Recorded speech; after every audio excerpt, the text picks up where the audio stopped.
mexicano, a Juan Rulfo. Juan Rulfo. Y de Juan Rulfo, sobre todo, concentrarnos en su mejor novela, la novela Pedro Páramo. Y cuando hablamos de Juan Rulfo, debemos contextualizarlo en el realismo mágico. ¿Y a qué llamamos realismo mágico?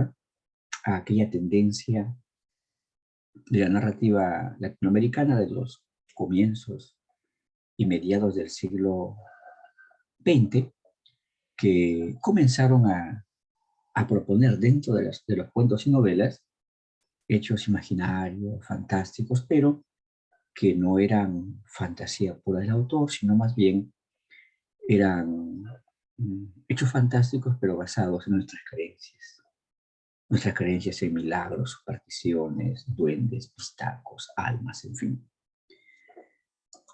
Por aquí tenemos las constantes del realismo mágico, o sea, qué elementos con frecuencia se van a dar en una obra para decir, sí, mira, en esta obra hay realismo mágico, en esta obra hay. Por un lado, vamos a encontrar que las obras enmarcadas en realismo mágico van a presentar ambientes, paisajes extraños, remotos, misteriosos. Por ejemplo, en esa novela tenemos un lugar llamado Comal, que es un ambiente misterioso, en ruinas, y además habitado fundamentalmente por almas, porque pocos humanos vivos hay. Luego encontramos también personajes raros, extraordinarios, ¿no? Poco comunes. Por ejemplo, en Pedro Páramo vamos a encontrar a un personaje llamado Juan Preciado. Y este Juan Preciado tiene la capacidad, y sin darse cuenta, de interactuar con las almas y conversar con las almas de manera natural, como si encontraras con alguien, otro ser humano, y conversas. Además, vamos a encontrar hechos insólitos, milagros, apariciones, transformaciones, vaticinios. Y, por ejemplo, en Pedro Páramo encontramos la presencia constante de almas. Las almas deambulando por Comala. Pero vamos a encontrar que estos paisajes, estos personajes, estos hechos, no están sustentados en sí mismos, en la fantasía, sino que van asociados a la realidad latinoamericana. Dictaduras, pobreza, guerras civiles, en fin. Y por aquí tenemos representantes del realismo mágico. Tenemos al colombiano Gabriel García Márquez. Y aquí una de sus novelas, El otoño del patriarca. En esa novela que vamos a encontrar a un dictador que tiene como 400 años, está casi una momia ya, pero sigue aferrándose al poder. Tenemos por aquí a Alejo Carpentier, es un cubano. Su novela El reino de este mundo. Ahí vamos a encontrar que Macandal, el personaje principal, tiene la capacidad de transformación. Se puede transformar en animales. Tenemos al guatemalteco Miguel Ángel Asturias y una de sus grandes novelas, El señor presidente, donde está el tema de la dictadura, y encontramos ahí que una mujer llamada Camila se cura milagrosamente. Ahí está de los milagros. El peruano Manuel Escorza, su novela Redoble por Rancas, donde vamos a hallar que en la parte final las almas conversan. Tenemos a Juan Rulfo, el autor de hoy, y aquí presentamos su libro de cuentos, El llano en llamas. El peruano Edgardo Rivera Martínez. Ahí tenemos su cuento, El ángel de Ocongate. El ángel de Ocongate. Ahí está la creencia de que algunos seres celestiales, por ejemplo los ángeles, pueden descender a esta tierra, ¿no? Luego tenemos a José María Regueras, peruano, y tenemos una de sus novelas, Jaguar Fiesta. Ahí, por ejemplo, encontramos a campesinos que están plenamente convencidos que un toro bravo llamado el Misitu que habita por la sierra, por las punas, ese toro bravo no ha nacido de una vaca, sino ha salido de la laguna Tocococha. Tenemos otra vez a otro peruano, Ujar Colchado Lucio, y aquí tenemos, por ejemplo, su cuento de Cuya Cuya, donde está el asunto del tema de los amarres de amor, que son creencias nuestras, ¿no? Por ejemplo, de modo popular que se dice que si quieres que él nunca te deje, dale agua de calzón. Si quieres que ella nunca te deje, dale agua de calzón. Sí. Esos son, por ejemplo, hechos mágicos en los cuales algunos creen. Vamos enterándonos un poco de la vida del gran Juan Rulfo.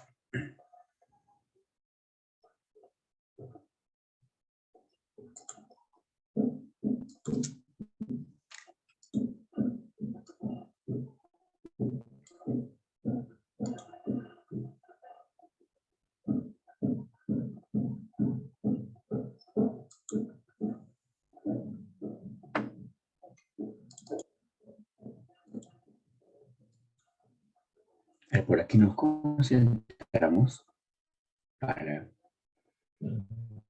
escuchar datos importantes sobre la vida de Juan Rulfo.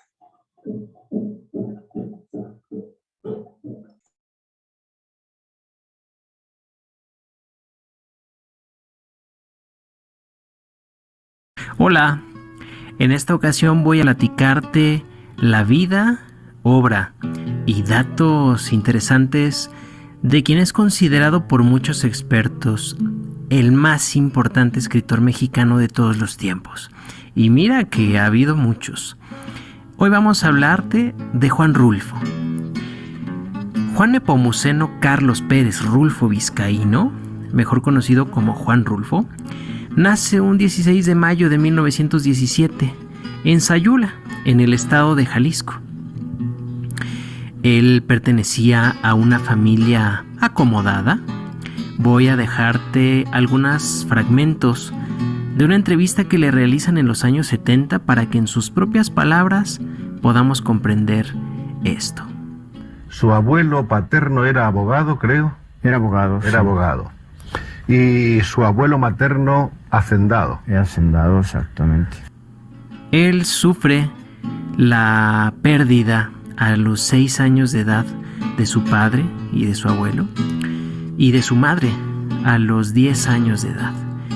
Esto obligó a sus abuelos a tomar una decisión, y esa decisión fue llevarlo a un orfanatorio en la ciudad de Guadalajara. Nuevamente te pido que escuches lo siguiente. Bien, quedamos entonces en que en principio su familia era una familia acomodada, aunque perdió sus bienes en esa revolución.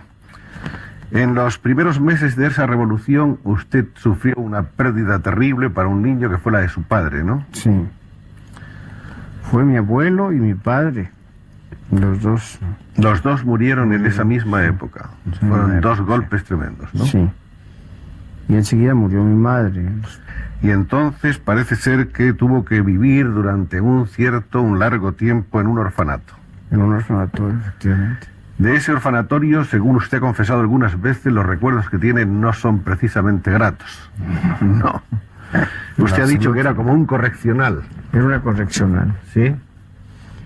Era el único orfanatorio que existía en Guadalajara, y a los ricos de Guadalajara los internaban allí para como cárcel correccional.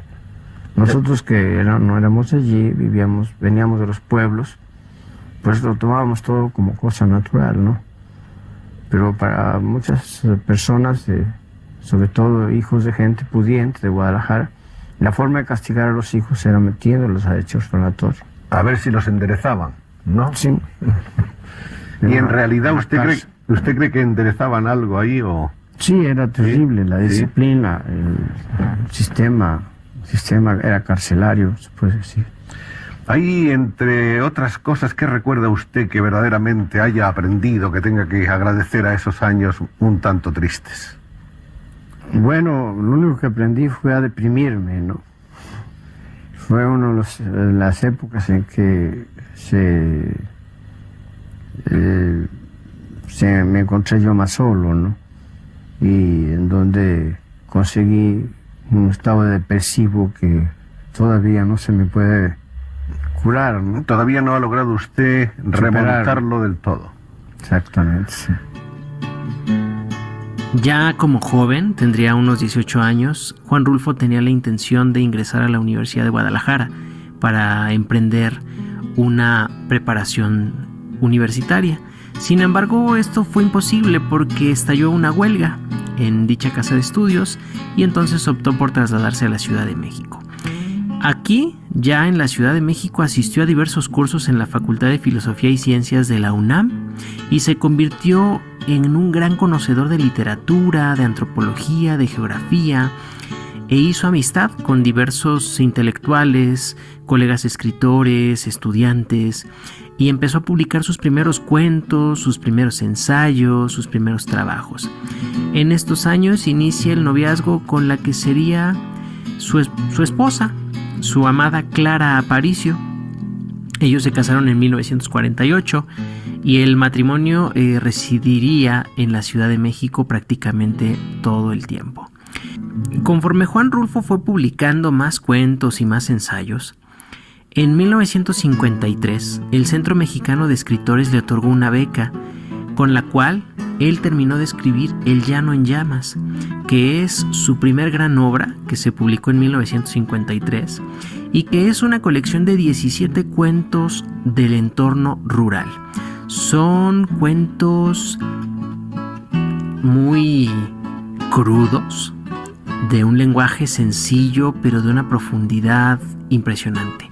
Una de las cosas que se le reconoce mucho a Juan Rulfo es que logró trasladar la forma de hablar, la forma de pensar y la forma de actuar de la gente del campo, sobre todo de la región de donde él era, de la región de Jalisco. Un año después, en 1954, con otra beca que igualmente le dio el Centro Mexicano de Escritores, publica la que es hasta hoy su obra más conocida, su obra más famosa y uno de los libros más influyentes de la historia de la literatura, no solamente mexicana, sino de todo el mundo, que será Pedro Páramo. De ambos libros, del Llano en Llamas y de Pedro Páramo, ya he publicado videos. Si gustas, me encantaría que los pudieras revisar y espero que te gusten. Dales una checada. Más adelante, Juan Rulfo también va a desarrollar otra pasión, además de las letras, que es la fotografía. También esto es otro dato curioso. Él trabajó como empleado de la empresa Goodyear, de las llantas. Él era vendedor de llantas y entonces andaba por diferentes lugares del país ofreciendo neumáticos y dedicándose a eso. Él siempre fue un hombre de pocas palabras, un hombre, digamos, incluso tímido. No le gustaban los reflectores, no le gustaban mucho las entrevistas. Es más, déjame te pongo esto para que lo escuches a él hablar de este tema. La verdad es que usted tiene un cierto y raro prestigio de hombre muy escéptico con respecto a las gentes, de hombre más bien tímido, introvertido, de hombre reacio a enfrentarse con el público, con los halagos, con el aplauso, incluso con los fans que pueden estar diciéndole lo mucho que le admiran. ¿Ese sentimiento también arranca más o menos de esa época o usted cree que estaba ya, en fin, en sus genes, en su carácter? Yo creo que era cosa de carácter. Era cosa de carácter. Sí. Sí, porque el pánico que le tengo yo a la multitud, a la gente, es una cosa natural, ¿no? Congénita, quizá.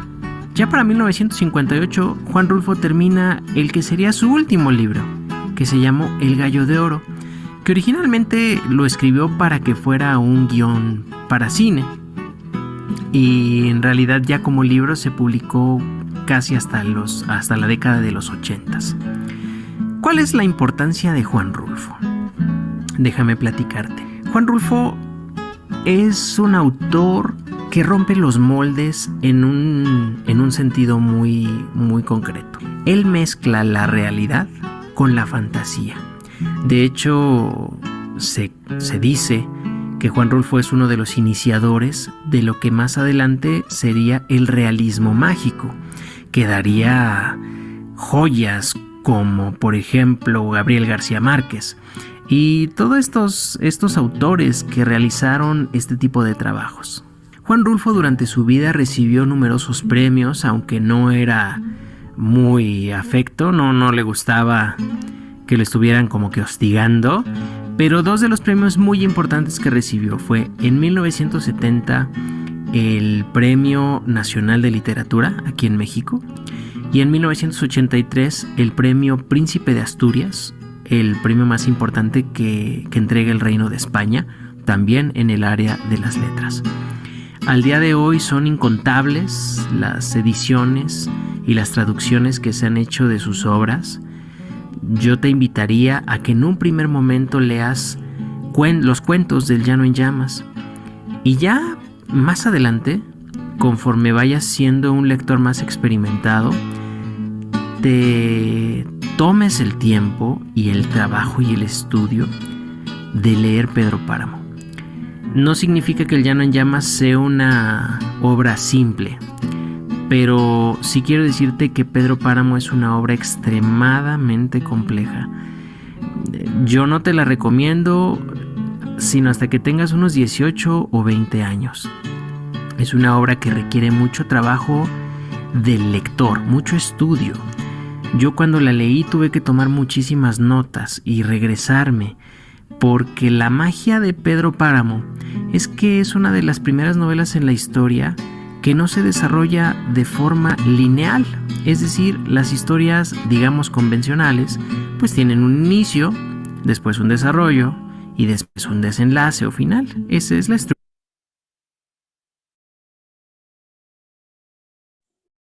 A ver, luego tenemos aquí el Llano en Llamas, que revelo que Juan Rulfo lo publicó en 1953. Son cuentos, ¿eh? Son 17 cuentos. Por aquí tenemos los cuentos ahí presentes, son 17 cuentos.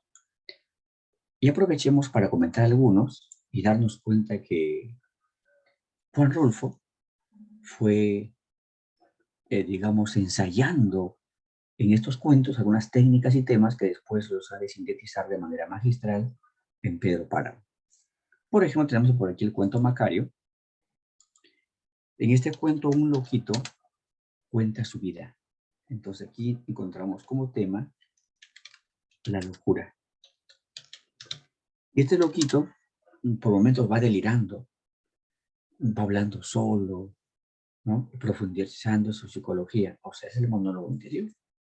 Técnicamente encontramos el monólogo interior y vamos a encontrar que la locura y el monólogo interior aparecen en Pedro Páramo. El cuento nos han dado la tierra, la cuesta de las comadres, es que somos muy pobres, el hombre, en la madrugada, Talpa, el Llano en Llamas. En el Llano en Llamas encontramos la violencia social, ¿no? Una especie de guerra civil. Y vamos a encontrar también la violencia social como contenido, como tema en Pedro Páramo.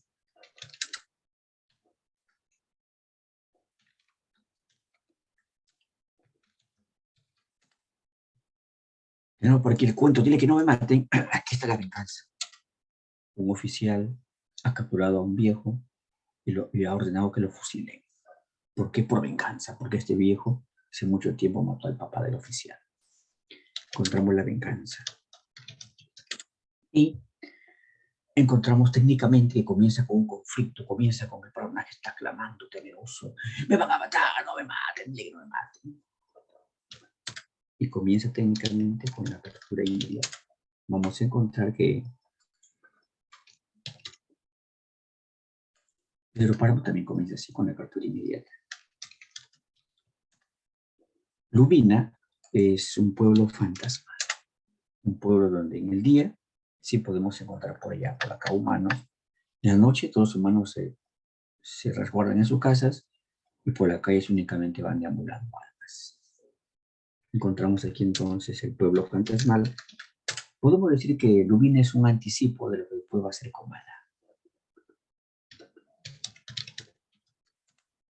lo fantasmal, y técnicamente aquí se va dando el diálogo narrativo, o sea, a través de la conversación se reconstruye toda una historia.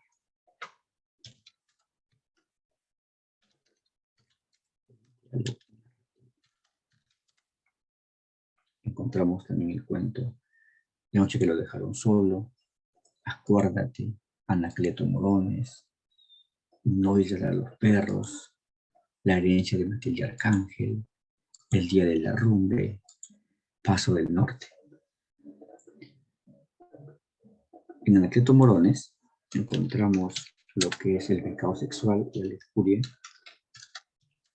y la religiosidad, que son constantes en las pocas obras de Juan Rulfo.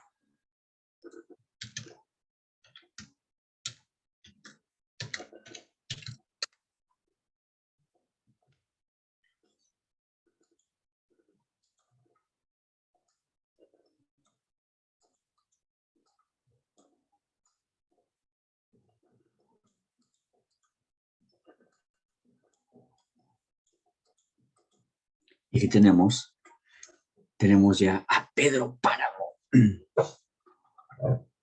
la obra maestra, la mejor novela de Juan Rulfo. Antes de entrar a hablar netamente de esta novela, por aquí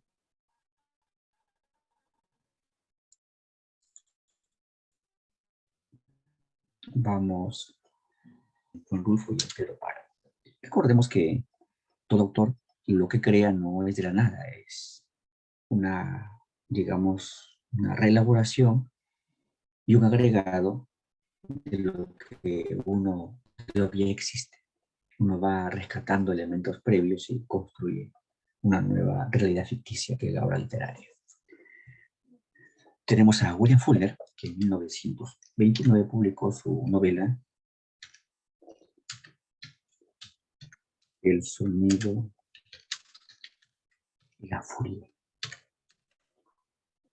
En esa novela que vamos a encontrar por una parte el argumento que hablamos, los hechos son contados en desorden. Igual sucede en Pedro Páramo.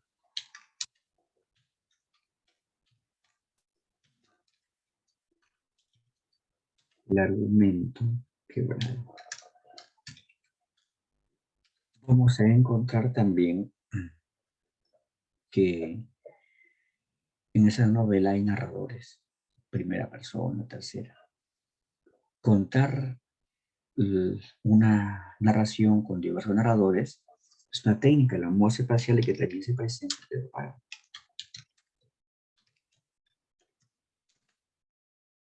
Tenemos por aquí a James Joyce. James Joyce en 1922 publicó una novela muy innovadora, Ulises.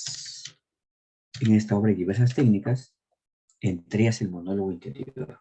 Podemos decir que James Joyce es el inventor del monólogo interior en su novela Ulises.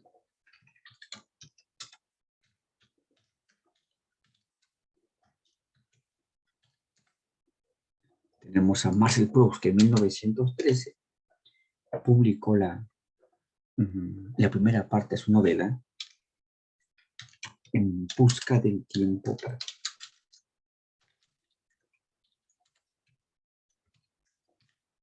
Ahí vamos a encontrar la técnica de la cámara lenta, que significa contar los hechos pausadamente.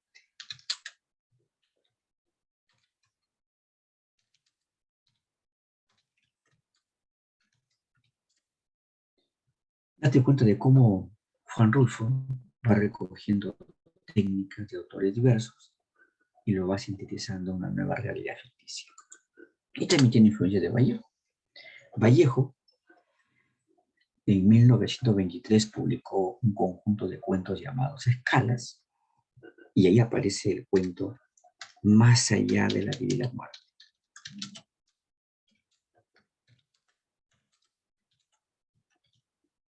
Y ahí vamos a encontrar una técnica que lo emplea muchísimo Juan Rulfo en Pedro Páramo. Aquí encontramos la técnica de la conversación entre un joven conversa con el alma de su madre. Un humano conversa con un alma. Y eso es constante en Pedro Páramo. Es un joven.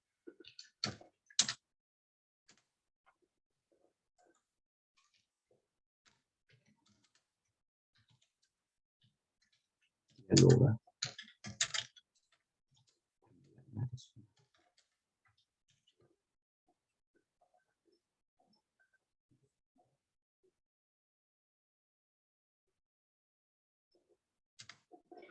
Ahora sí vamos netamente ya a la novela Pedro Páramo. Primero nos concentramos en la forma. Cuando revisamos la forma de una obra, hay que revisar también su clasificación. Y esta obra está en el género narrativo y en especie novela. Veamos lo que aquí proponemos. Estructura, técnica, lenguaje.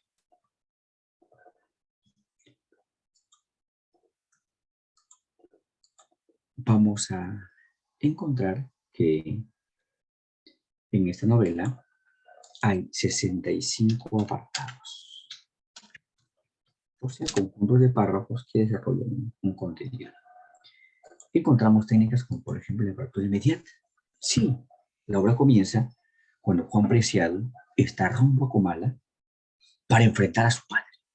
Porque su madre que le había dicho, hijo, ese infeliz de tu padre ni siquiera te temió. Nunca nos apoyó.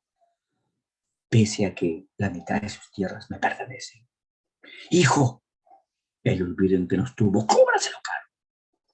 Y Juan Preciado se va rumbo a Comala a conocer y a enfrentar a su padre.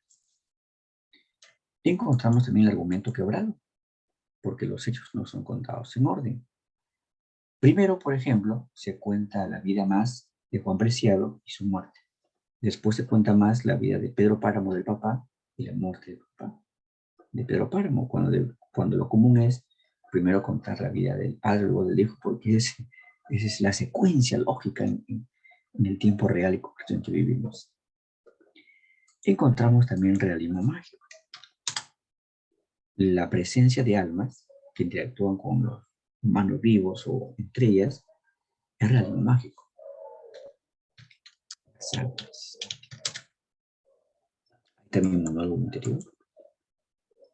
Es decir, algún personaje habla solo o sola y en ese proceso profundiza en su mundo interior. Encontramos también las modas espaciales, que más se cuentan en primera persona, sí, pero también hay fragmentos en tercera persona.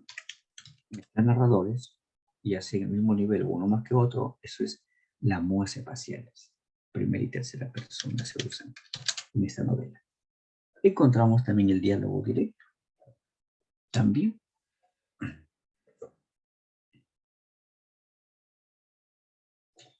hallamos el gigantismo que significa la hipérbole. La hipérbole. Por ejemplo, el amor de Pedro Páramo por Susana San Juan. Susanita. Sucede que Pedro Páramo y Susana San Juan se conocieron desde niños y así poco a poco van avanzando en edad, ya son adolescentes y para allá, para acá, siempre juntos, y hasta la gente pensaba que no tenían algo. ¿Ya? Es más, en una ocasión se bañaron desnudos en un río. Un par de adolescentes, él, ella, desnudos en el río.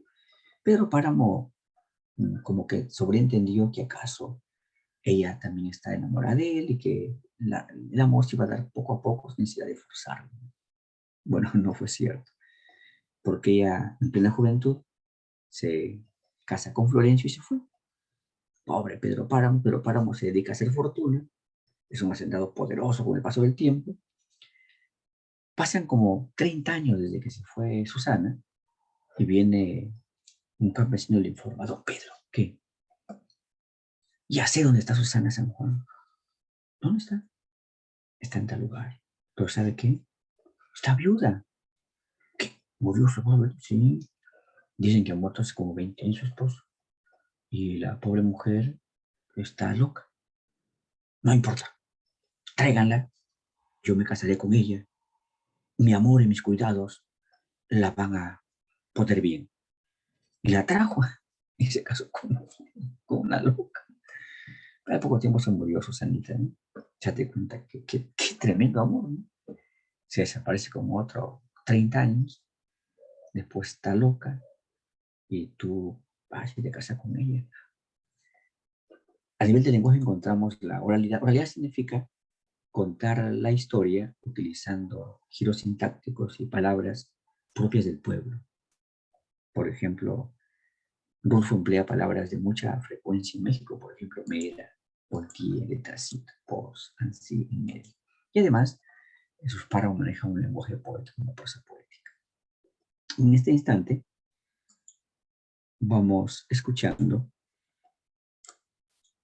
la novela Pedro Páramo, sus hechos principales, en la versión de mi novela favorita, ya saben que está dirigida por el gran Mario Vargas Llosa.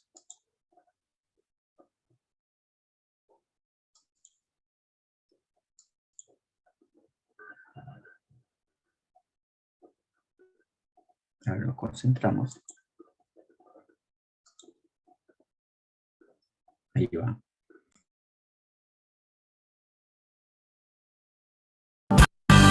RCN Radio presenta Mi novela favorita.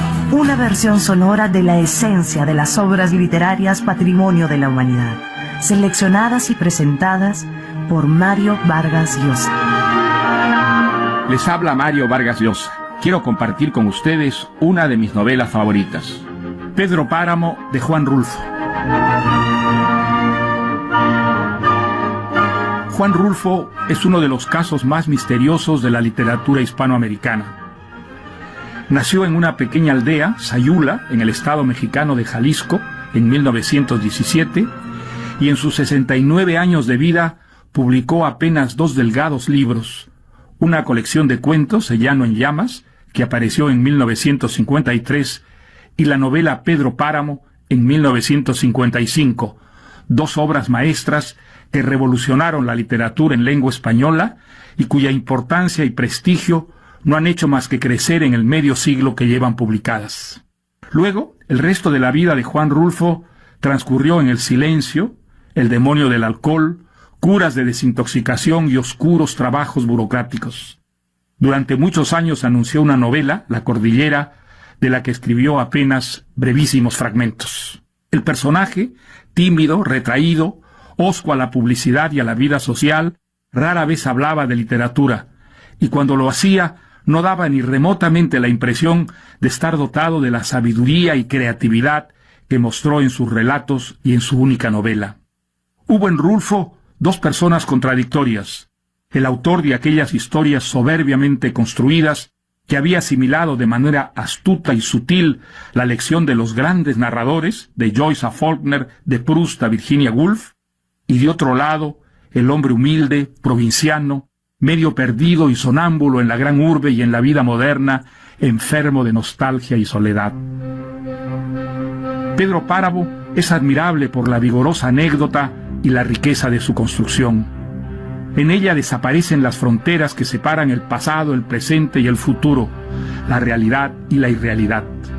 El suyo es un mundo fantástico que no deja de ser realista, y más aún, que recrea con delicadeza y una prosa transparente y de elegante lirismo el mundo campesino en su intemporalidad, su pobreza, sus injusticias, su violencia y también su ternura y austeridad.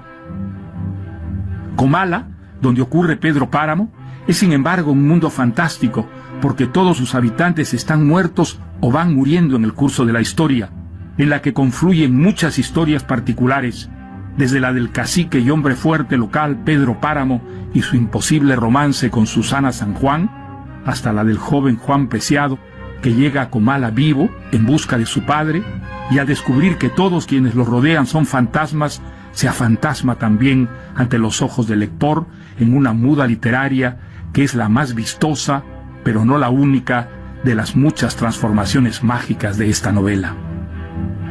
Y escuchemos ahora Pedro Páramo, de Juan Rulfo. Vine a Comala porque me dijeron que acá vivía mi padre, un tal Pedro Páramo. Mi madre me lo dijo. Y yo le prometí que vendría a verlo en cuanto ella muriera. Le apreté sus manos en señal de que lo haría, pues ella estaba por morirse, Y yo en un plan de prometerlo todo. Hijo, cuando lo veas, no vayas a pedirle nada. Exígele lo nuestro. Lo que estuvo obligado a darme, nunca me dio. El olvido en que lo estuvo mi hijo, cóbraselo caro.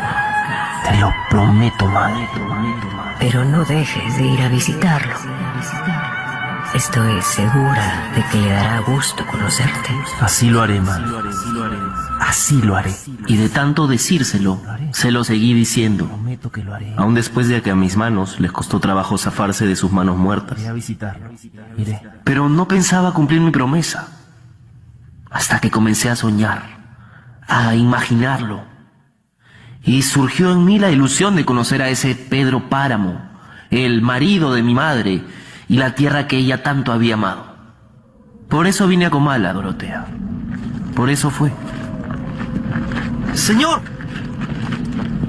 ¿conoce usted un pueblo llamado Comala? Para allá mismo voy. Era un arriero solitario, el único hombre en el terroso camino. Lo seguí. Dejamos atrás el calor intenso y bajamos, entrando al puro calor sin aire. ¿Y a qué va usted a Comala, si se puede saber, señor? A buscar a mi padre. Se alegrará de verlo. A quien sea, en realidad. ¿Y qué aspecto tiene su padre, si se puede saber, señor? No sé. No lo conozco. Solo sé que se llama Pedro Páramo. ¿Lo conoce usted? Sí, señor. Yo también soy hijo de Pedro Páramo. Ah, también. ¿Y quién es él? Es un rencor vivo. ¿Ve usted allá, al final de ese cerro? Sí. Ahora mire al otro lado, para allá. Toda esa tierra se llama la Media Luna. Y toda es de Pedro Páramo.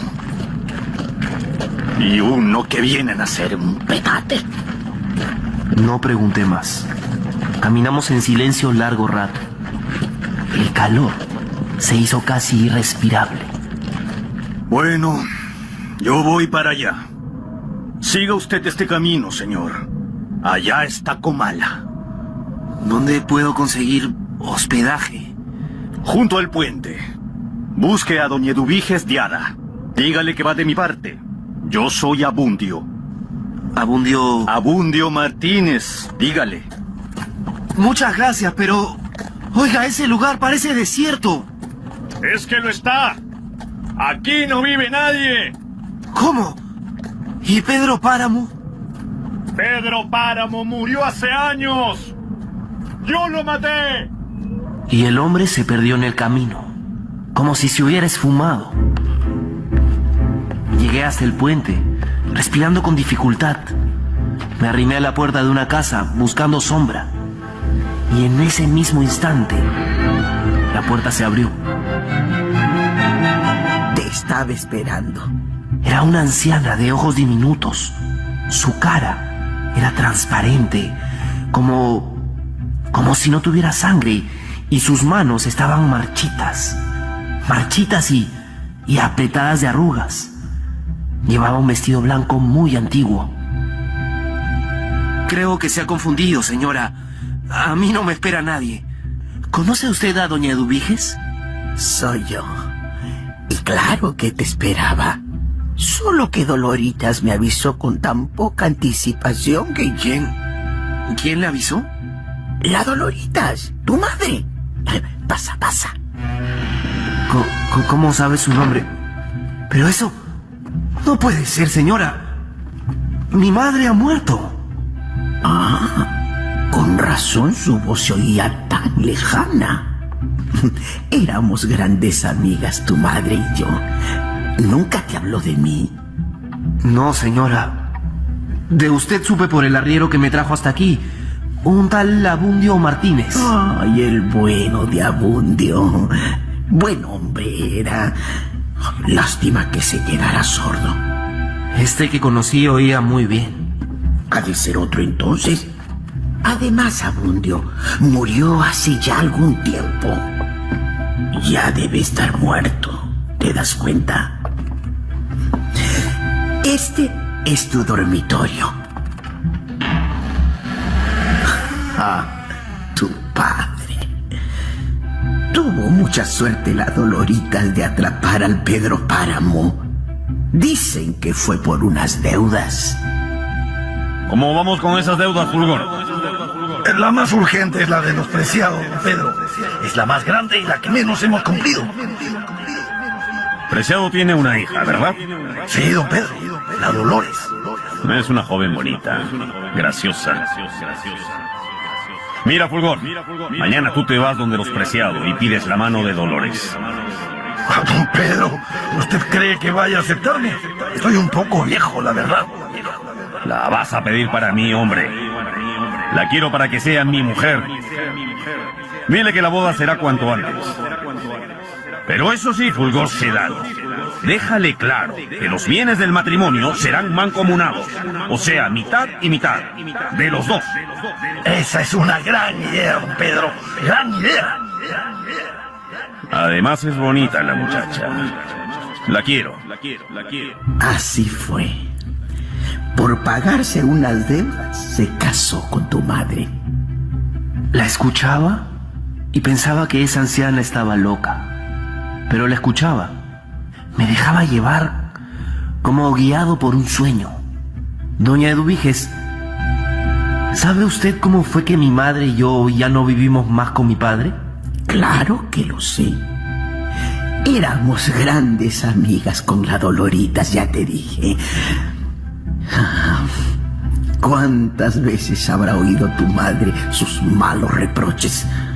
Doña Doloritas, esto está frío. Esto no sirve.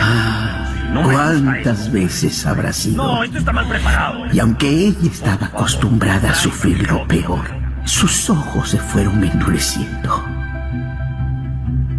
Hasta que se separaron.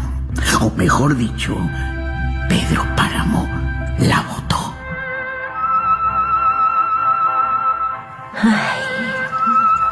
¿Por qué suspira, Doloritas? Esta tarde estaba con Pedro en mitad del campo, mirando pasar los tordos.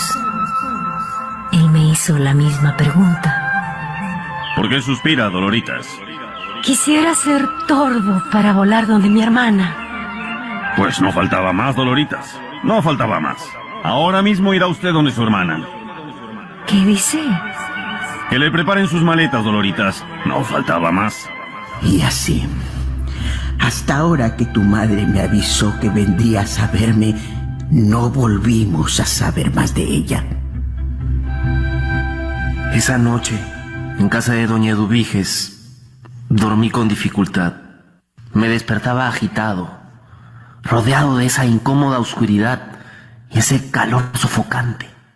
¡Ay, Dios mío! ¿Doña Eduviges? ¿Está usted? ¿Usted gritó? Yo no soy Eduviges. ¿Qué? ¿Quién es usted? Damiana Cisneros. ¿Damiana Cisneros? Sí.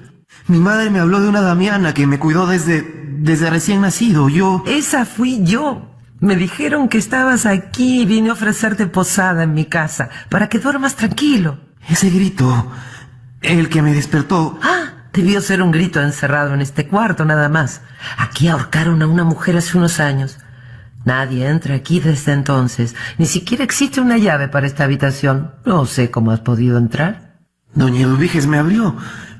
Ella me dijo que... ¿Eduviges, ya? Sí, ella. Oh, pobre Eduviges. Debe estar penando todavía. ¿Penando? Penando, sí. Debe ser un alma en pena. Ven. Caminé con Damiana por las calles desiertas de Comala. Estas calles están llenas de ecos del pasado. Vienen de debajo de las piedras, de adentro de las paredes. Puedes oír conversaciones, risas, pero aquí no vive ni un alma. En fin, yo no tengo miedo, ni me fastidio. Así es este mundo. ¿Cómo está tu mamá? Mi madre ha muerto. Oh, cuánto lo siento. ¿De qué murió? No lo sé. Quizás de tristeza. Suspiraba mucho. Pero usted debería saberlo. ¿Cómo iba a saber yo eso? No sé. ¿Cómo supo usted que yo había llegado aquí? Damiana. Damiana, respóndame. Usted está muerta. ¿Damiana? Damiana. ¿Está usted muerta? Damiana. Damiana. Damiana Cisneros. Damiana. Damiana Cisneros. Me encontré de pronto solo en aquellas calles vacías. Ella había desaparecido. ¡Damiana Cisneros! Y solo me contestó el eco. ¡Damiana! ¡Damiana! ¡Damiana! Caminé sin rumbo por las calles desiertas y llenas de ecos, bajo el asfixiante calor que iba penetrando en mis huesos. Amanecía. Damiana Cisneros había desaparecido. Doña Eduviges estaba muerta. Abundio. Solo Dios sabe dónde estaba. Recordé las palabras de mi madre. Allá me oirás mejor.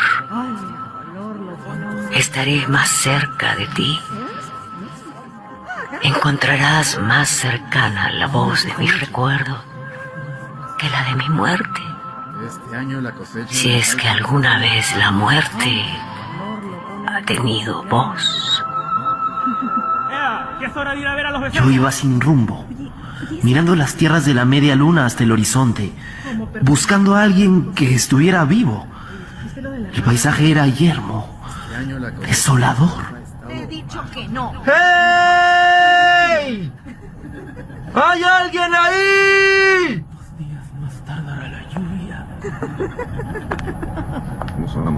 ¡Voces! ¡Rumores! Caminé todo el día sofocándome de soledad y de calor. Las voces pasaban a mi lado, me rodeaban, caminaban conmigo y luego se perdían. Pero yo no podía ver a nadie. Llegó la noche. Podía oír pasar unas carretas que no veía. Rompían el silencio de las calles y se perdían en el oscuro camino. El pueblo tiembla con el paso de las carretas. Sus ruedas rechinan haciendo vibrar las ventanas, molestan a la gente. Y de pronto puede tronar el cielo. Puede venir la primavera. Allá te acostumbrarás a los de repentes, mi hijo. ¿Cuántos días más? Entonces, alguien me tocó el hombro. ¿Quién es usted? ¿Qué hace aquí? Vine a Comala. Vine a buscar a mi padre. Un tal... Aquí no vive nadie más que nosotros. Usted se ve pálido. ¿Por qué no entra? Pase. Pase. Entré. Era una casa con la mitad del techo en el suelo. Bajo la otra mitad estaba una mujer sentada en una cama. Esta mujer, así como el hombre que me había abierto la puerta, estaban totalmente en cueros, como Dios los trajo al mundo. Ustedes no estarán muertos. La mujer sonrió. El hombre me miró seriamente. Este está borracho. No, solo asustado. Allá atrás hay un catre, señor. Vaya a descansar. Se ve usted un poco pálido. Sí, bien. Gracias. Me recosté como me dijeron. Quería dormir para no pensar más.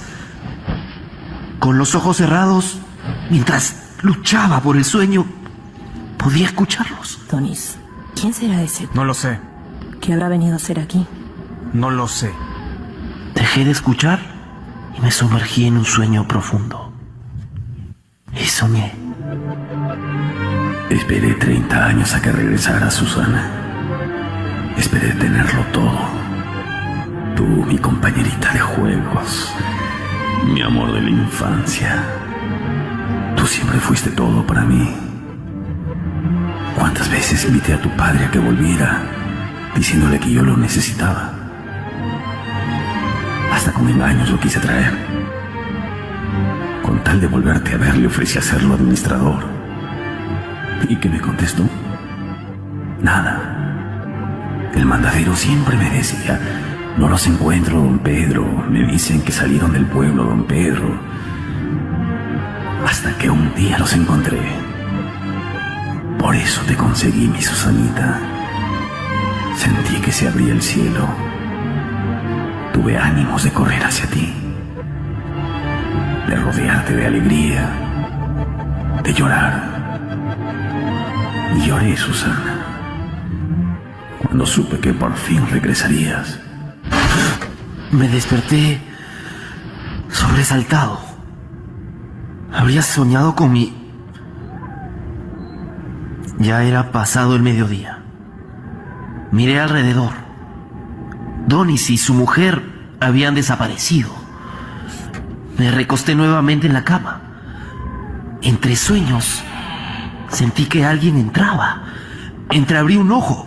Era una mujer, pero estaba vestida. Me hice el dormido. Con medio ojo la vi buscar. Tomó unas sábanas y se fue. No le dije nada. Pensé que era otro fantasma, otro espectro, o quizás... ¿Cómo saberlo si este pueblo estaba lleno de ánimas? No sé cómo fue que volví a quedarme dormido. Despierte. Despierte. Lleva durmiendo todo el día. ¿Quiere un té?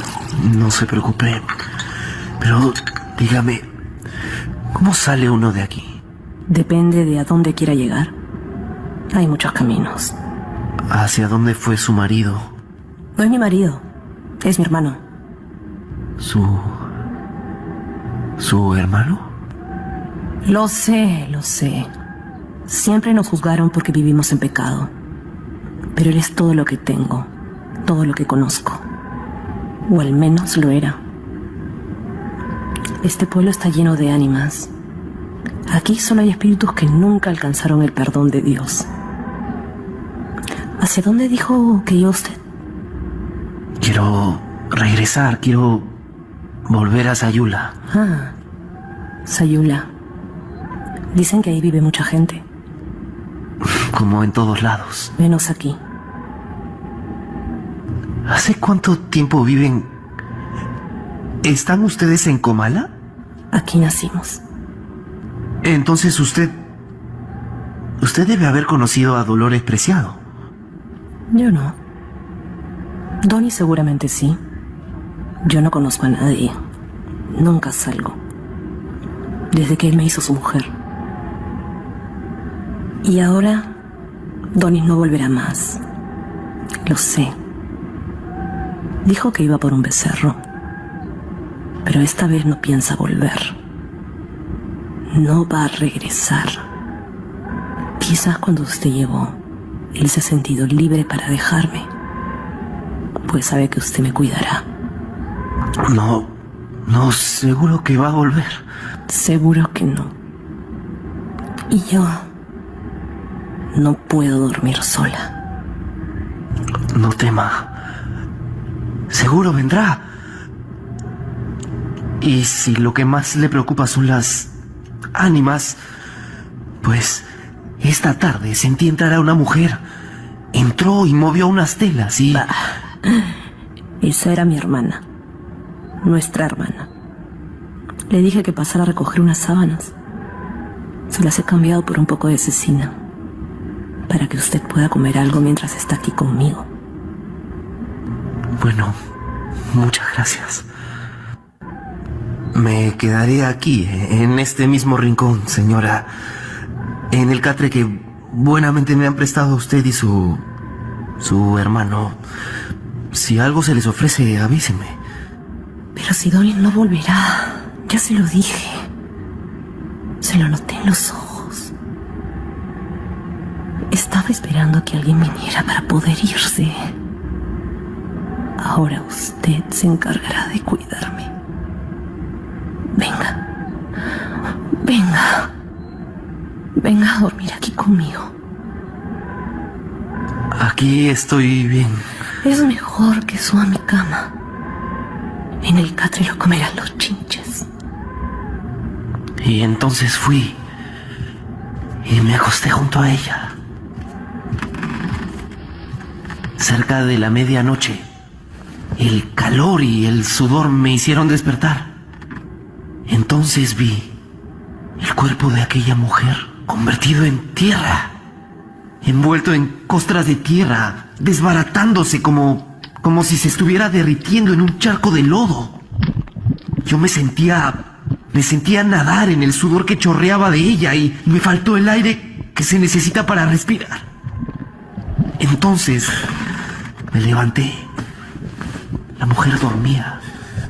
De su boca borbotaba un ruido de burbujas muy parecido al del estertor.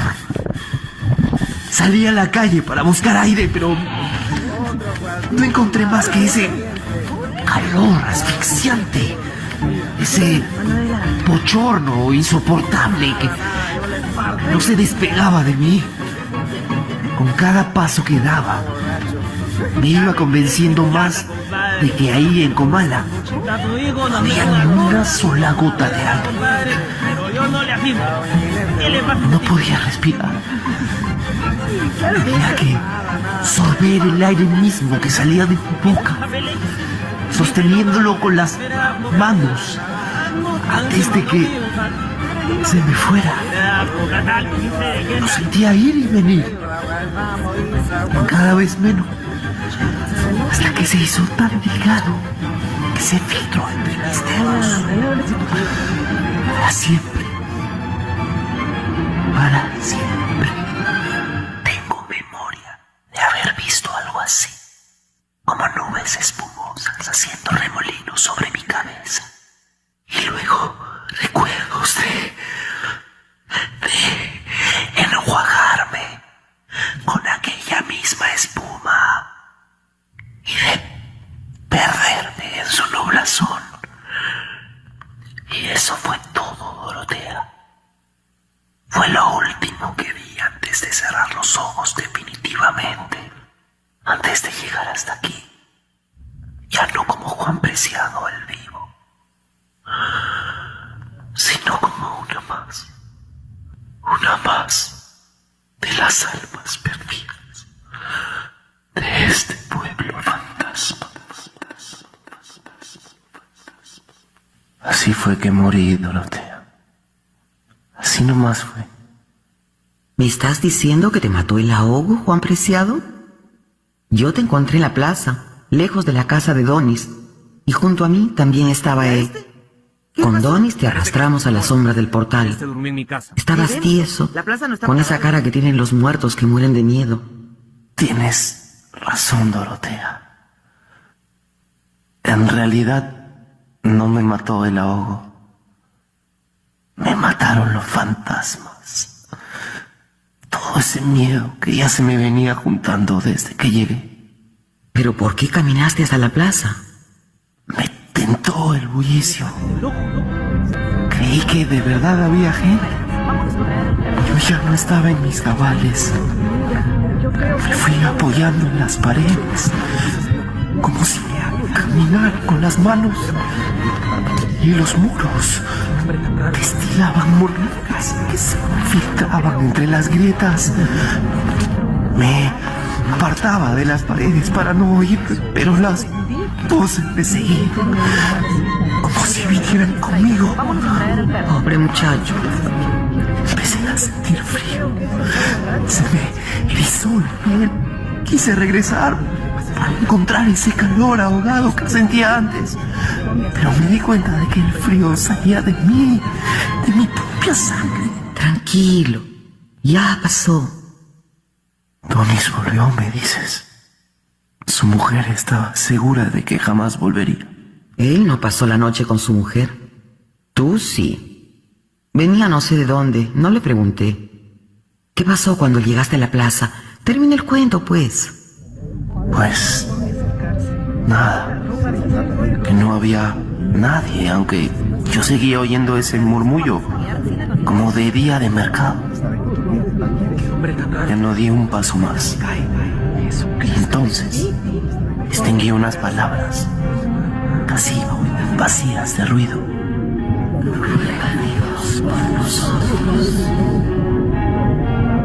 Se me congeló el alma. Es por eso que me encontraron muerto. Mejor no hubieras salido de tu tierra, Juan. Estarías vivo. ¿Qué viniste a hacer aquí? Ya te lo dije. Vine por Pedro Páramo. Me trajo la ilusión. Ah, la ilusión cuesta caro. A mí me costó que me dijeran loca y tener que vivir de la caridad. Eso hice hasta el día en que me sequé. Y entonces me enterraron aquí, contigo, Juan, en este hueco que queda entre tus brazos. Estoy aquí, boca arriba, pensando en aquel tiempo. ¿Quién es? Para olvidar mi soledad. ¿Quién habla? Porque no estoy aquí solo por un rato, ni en la cama de mi madre, sino en un cajón negro de enterrar muertos, porque estoy muerta. Siento el lugar en el que estoy y recuerdo cuando maduraban los limones llenando con su olor el viejo patio. El viento bajaba de las montañas en las mañanas de febrero y los gorriones reían, picoteaban las hojas y reían, perseguían a las mariposas y reían. Fue en esa época que murió mi madre. Ella murió, pero nadie fue al velorio. Mejor así, nadie anda por la vida buscando tristezas. ¿Eres tú la que ha dicho todo eso, Dorotea? Me quedé dormida un rato. Oí a alguien. Una voz de mujer. Creí que eras tú. No, ha de haber sido doña Susanita, la última esposa de Pedro Páramo. Está enterrada aquí, a nuestro lado. Ella ha hablado sola desde que estaba viva. Dicen que estaba loca. Cuando vuelvas a oírla me avisas para escuchar lo que dice. Ahí está. No me dejes. ¿Oyes? Ya no quiero estar sola. Es un lamento. Estoy tan sola. Quizá llora porque Pedro Páramo la hizo sufrir. No, don Pedro la quería. Nunca quiso a ninguna mujer tanto como a esa. ¿Sabías, Fulgor, que Susana San Juan es la mujer más hermosa sobre la tierra? Yo ya la amaba cuando jugábamos de niños. Luego se fue y llegué a creer que la había perdido. Ya no quiero perderla nunca más. ¿Tú me entiendes, Fulgor? Ve y dile a su padre que aquí la cuidaré. Está empezando la revolución y Bartolomé no querrá que los alzados le hagan algo a su hija. Cuando ella ya esté en la media luna, será fácil desaparecer al viejo, ¿no crees? Puede ser. Entonces andando, Fulgor, andando. Necesitamos que Susana venga para dejarla huérfana. Me gusta cómo acciona usted, patrón. Como que se le están rejuveneciendo los ánimos. Pedro Páramo vivía por y para ella, Juan. Por y para Susana San Juan. ¿Y cómo resultó el plan contra su padre? Pues, al comienzo pareció que bien. Susana, don Pedro nos ha pedido que volvamos. Nos va a prestar su casa. Pero no debemos estarle agradecidos. ¿Sabes qué me ha pedido a cambio? Estaba dispuesto a que se cobrara con mi trabajo, ya que teníamos que pagar de algún modo. Pero ¿sabes qué me ha pedido Susana? No me interesa su vida, me ha dicho. Lo único que quiero de usted es a su hija, me ha dicho. Ella ha sido su mejor trabajo, me ha dicho. Es a ti a quien quiere, Susana. Dice que jugabas con él cuando eran niños, que hasta llegaron a bañarse juntos en el río. Yo no lo supe nunca. De haberlo sabido, te hubieran matado a correazos. Sin duda. ¿Tú estás dispuesta a acostarte con él? Sí, Bartolomé. ¿Qué? ¿No sabes que es casado y que ha tenido infinidad de mujeres? Sí, Bartolomé. No me digas, Bartolomé. Soy tu padre. No es cierto. Ese Pedro Páramo es la pura maldad. No es cierto. ¿Y tú? No es cierto. Tú eres mi hija. No es cierto, no es cierto, no Ella. es cierto. Hija de Bartolomé San Juan. No es cierto. ¿Qué te pasa, niña? ¿Por qué me niegas como tu padre? ¿Estás loca? ¿No lo sabías? ¿Estás loca? Claro que sí, Bartolomé. ¿No lo sabías? Estaba loca de remate. Y cuando el padre la dejó con Pedro, ella comenzó a empeorar. La que peor la pasó fue la pobre Justina, su aya. ¿Qué te pasa, Justina? ¿Por qué gritas? Yo no he gritado, Susana. Has de haber estado soñando. Yo no sueño nunca. Yo no te importo. Estoy muy desvelada. Anoche el gato no me dejó dormir. Se la pasó maullando de hambre. Ese gato no se ha despegado de mí en toda la noche. Otra vez está soñando mentira. ¡Vieja del diablo! ¡Calla y saca a ese maldito gato de una vez! Basta. Cuando venga don Pedro le diré que ya no te aguanto y me iré. Me iré y me llevaré al gato. Y tú te quedarás tranquila. ¡No te irás a ninguna parte, condenada Justina! ¿Sabes por qué? Porque nunca encontrarás quien te quiera como yo. Está bien. Está bien. No me iré, Susanita. No me iré. Tú sabes que estoy aquí para cuidarte. No importa que me hagas renegar, yo te cuidaré siempre. No entiendo. ¿Por qué si Susana ya estaba casada, Justina se hacía cargo? ¿Dónde estaba el que tanto la amaba? Le importaba a su mujer, seguro. Ni creas. La noche anterior, don Pedro se la había pasado de pie, recostado contra la pared, mirando a Susana. Si al menos hubiera sabido qué cosa era aquello que la maltrataba por dentro. ¿Cómo era el mundo de Susana San Juan? Pedro Páramo nunca llegó a saberlo.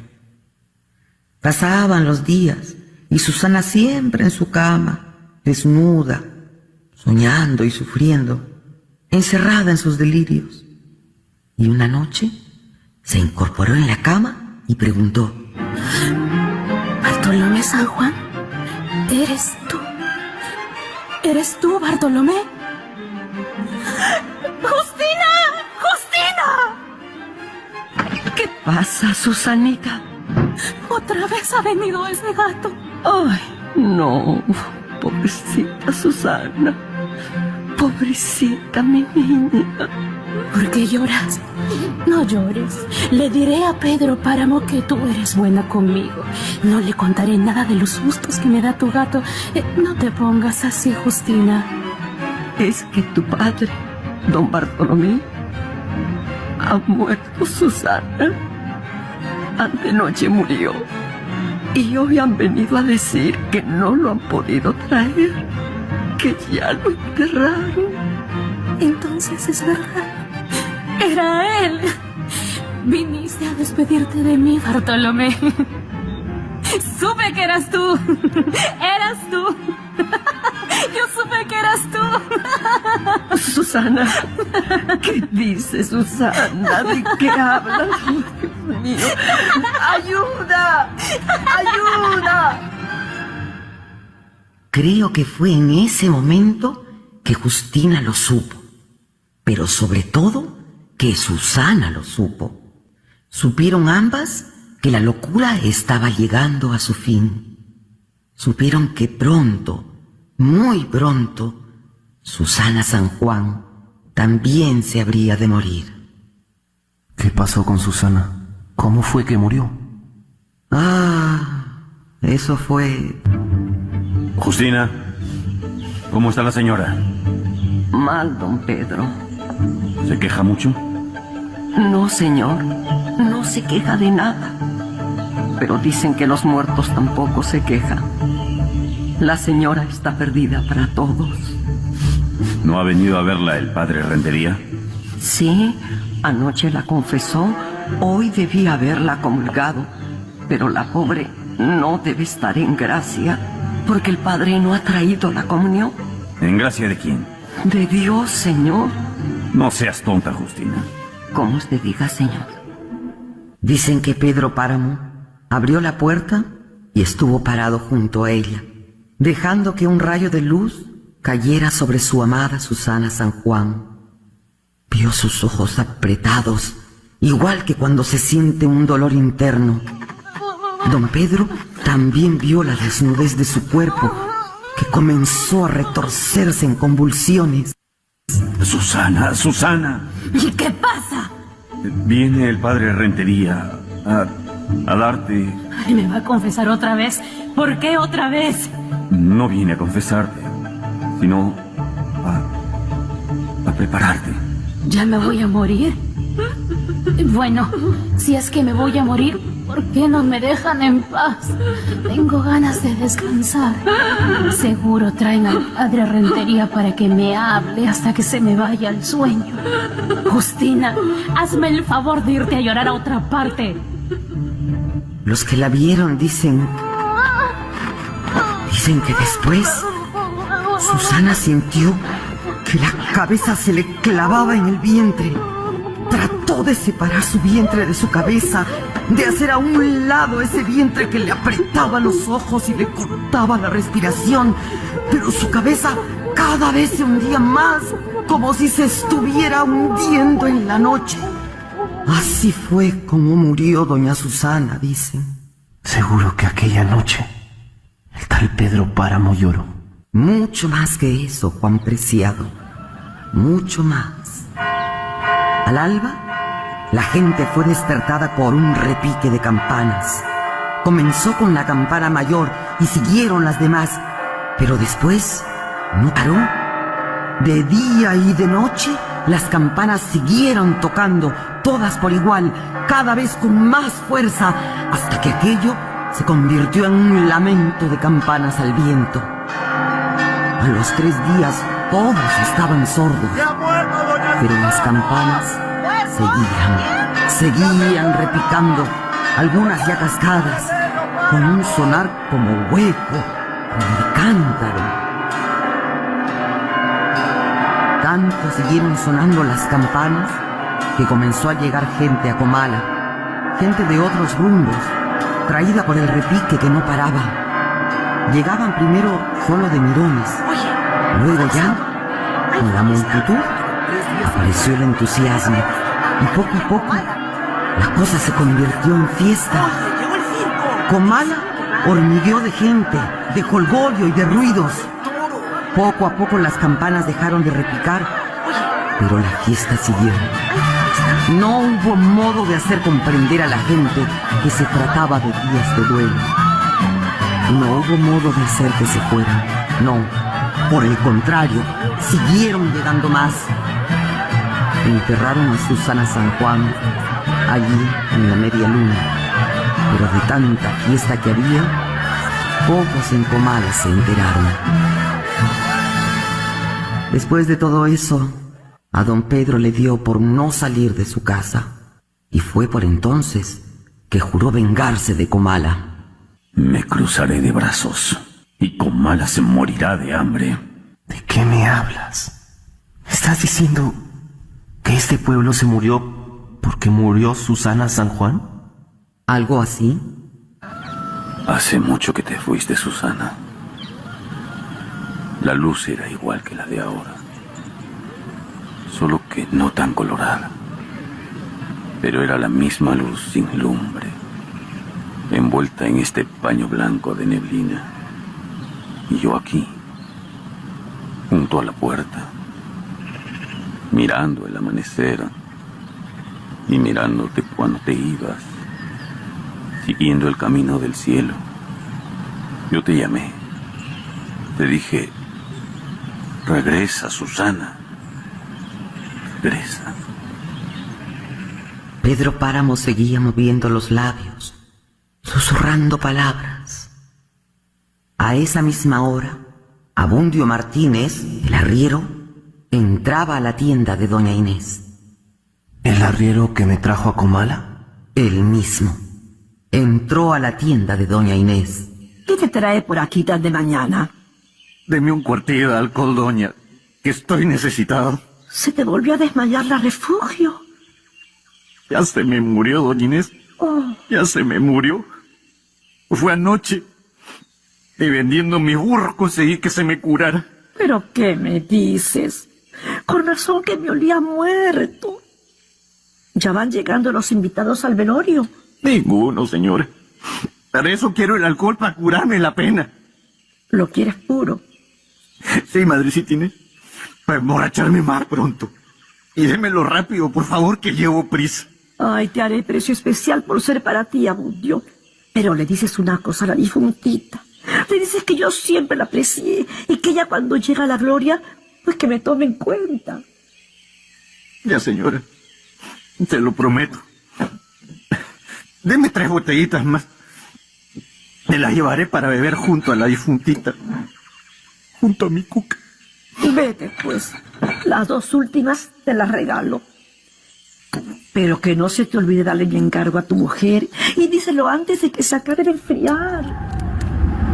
Abundio salió de la tienda dando traspiés, sorbiendo un trago tras otro, echándose aire con el cuello de la camisa.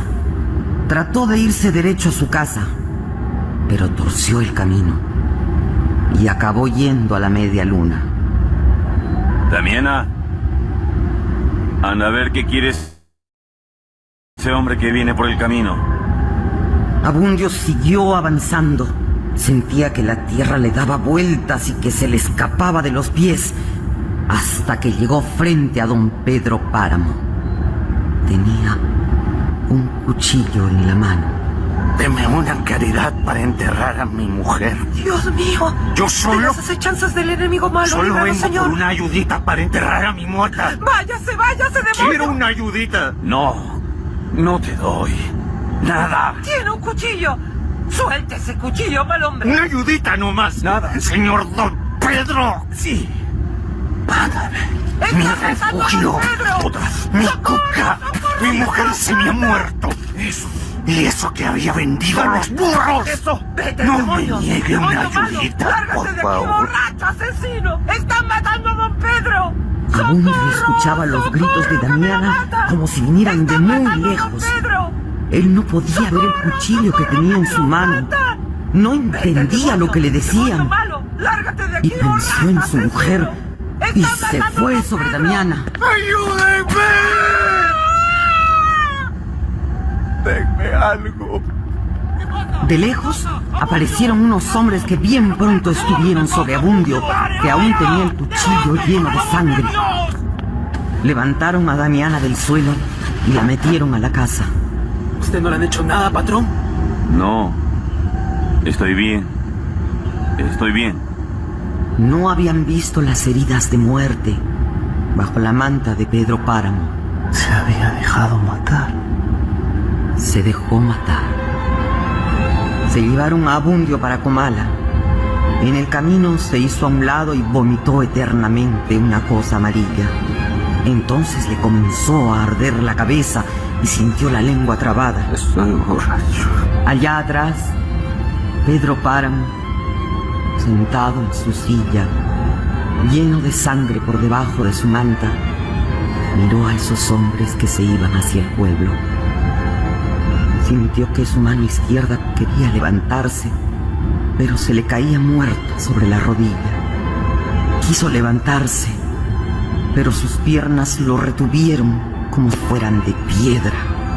Esta es mi muerte. Dentro de unas horas vendrá Abundio en mis sueños, con sus manos ensangrentadas de mí, a pedirme la ayuda que le negué. Pero yo ya no tendré manos para taparme los ojos y no verlo. Tendré que oírlo hasta que su voz se apague con el día. ¿Susana? Voy para allá, Susana. Allá voy. Pedro Páramo intentó levantarse y caminar. Después de unos cuantos pasos, cayó, suplicando por dentro, pero sin decir una sola palabra. Dio un golpe seco contra la tierra y se fue desmoronando, como si fuera un montón de piedra.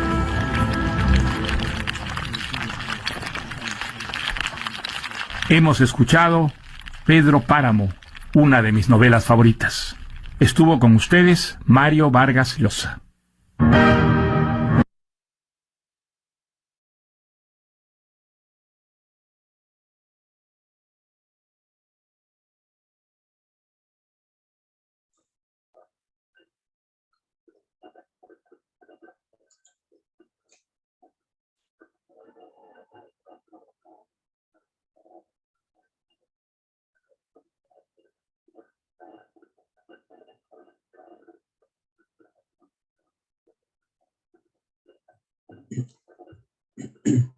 Vamos a las preguntas.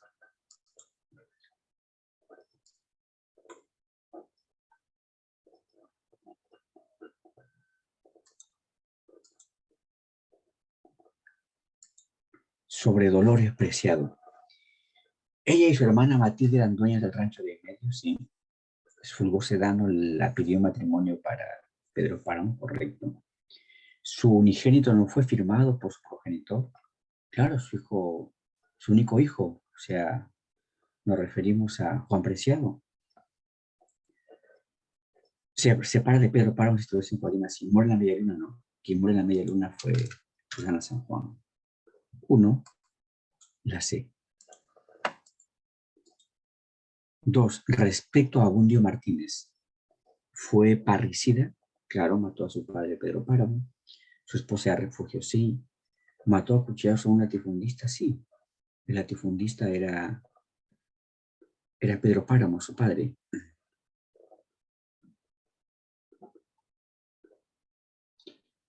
Su alma vagaba por los caminos de Comala, sí.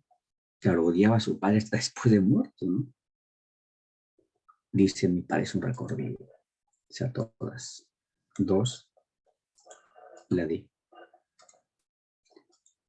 3, son ideas presentes en Pedro Páramo. El sentido correcto de la Revolución Mexicana, falso. Más bien se aprecia que esa revolución fue aprovechada por muchos por intereses personales. El incesto, sí, porque hay en esa obra 2 hermanos que son a la vez pareja.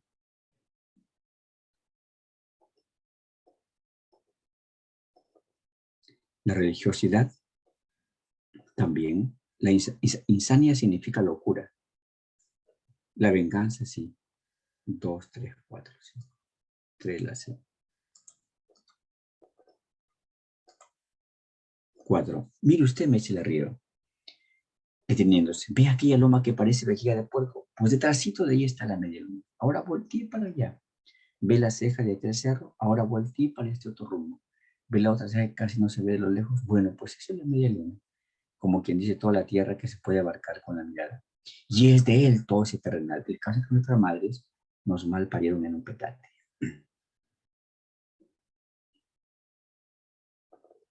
El arriero es Abundio, sí. El dialogante es Juan Preciado, correcto. Cuando dice él se refiere a Pedro Páramo, cierto.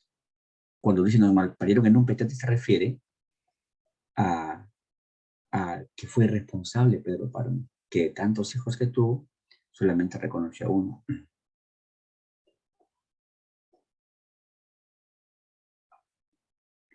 Elementos de habla popular, sí.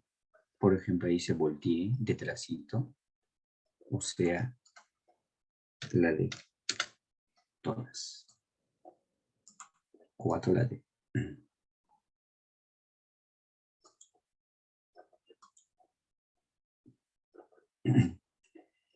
El fragmento de Pedro Páramo. Ahora que estoy muerta, me he dado tiempo para empezar y enterarme de todo. Ni siquiera el nido para guardarlo me dio Dios. Solo esta vida arrastrada que tuve. Una muerta toma conciencia de que ya no vive. Y habla. Eso es realismo mágico. 5, la E. 6. Son almas que en Pedro Páramo dialogan con Juan Preciado. Primero fue Abundio, luego Dubige, después de Menes Cisneros. 1, 2, 3. 6. La respuesta es la A.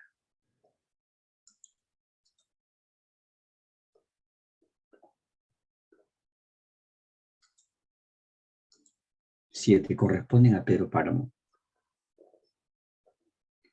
¿Tiene como ambiente fantasmal pueblo de Comala? Sí. Presentan influencias técnicas de William Funes de Joyce. Riqueza técnica, monólogo interior, realismo mágico, nuances faciales, flashbacks, sí.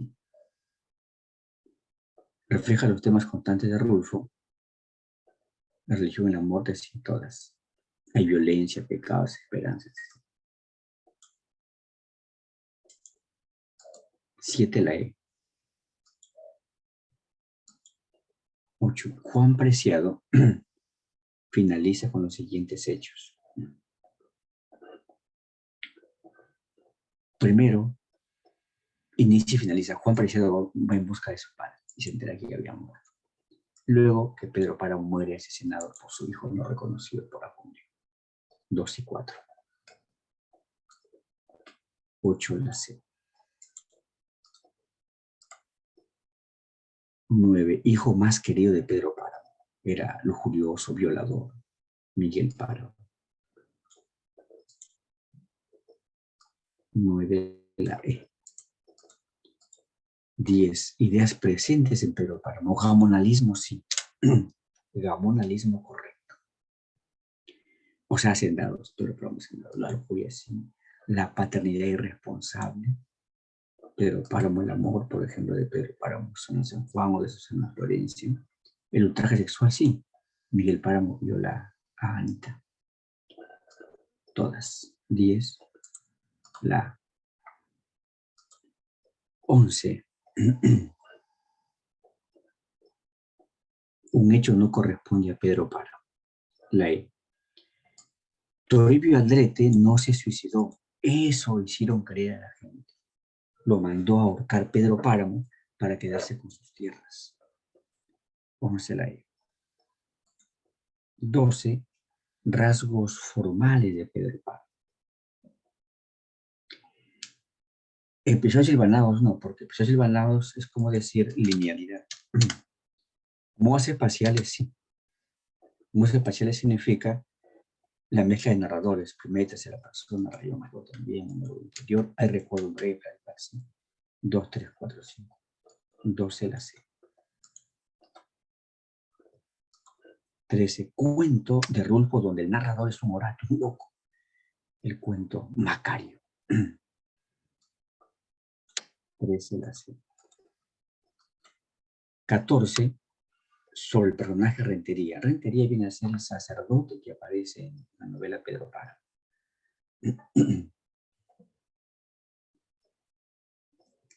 Era sacerdote, sí. Apoyaba a Gamonales, o sea, hacendado, correcto. Y después ya se une a la Revolución Mexicana. Dice, no, puede luchar con la revolución en favor del pueblo.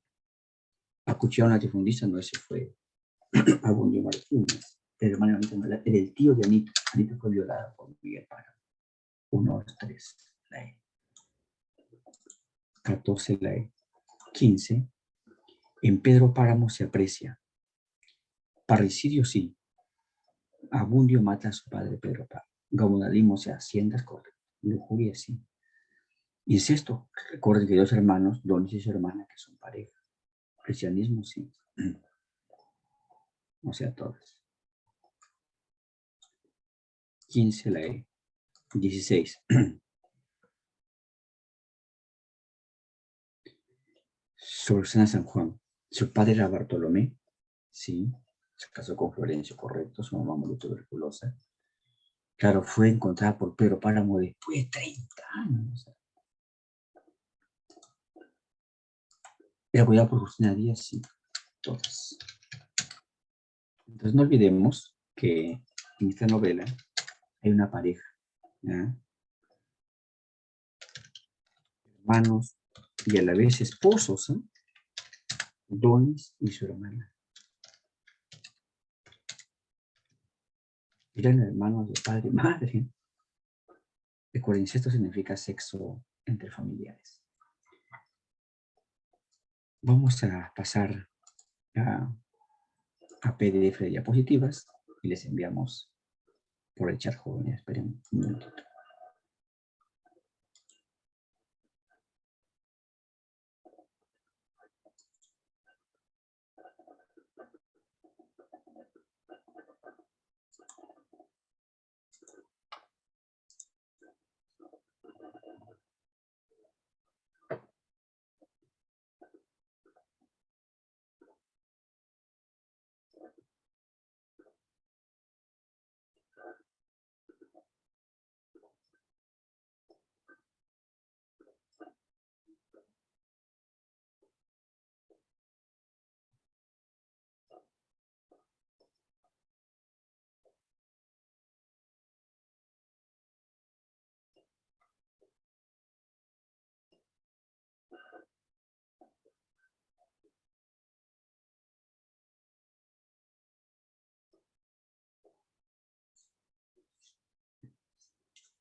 Bien, jóvenes, ahí está el material.